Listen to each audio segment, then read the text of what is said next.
दिवाळी आली, दिवाळीच्या अलीकडे देणार मग जरा थांबा ना ताई, 2 मिनिट. दिवाळीच्या अलीकडे देणार मग द्या की लवकर.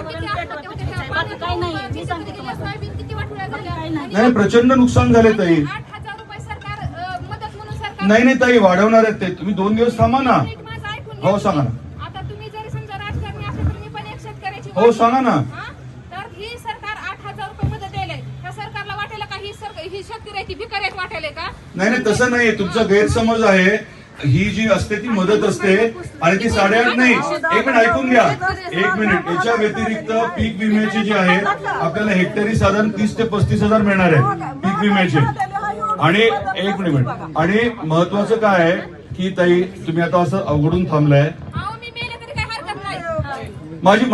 मी आपल्याला फक्त विनंती करू शकतो आणि जी प्रामाणिक भावना आहे ती आपल्याला सांगू शकतो. माझी परत एकदा विनंती आहे, आपल्या मागण्या पूर्ण करण्यासाठी आम्ही प्रामाणिकपणे प्रयत्न करू. आपण कृपया उतरावं, माझी विनंती आहे. तो काय म्हणतोय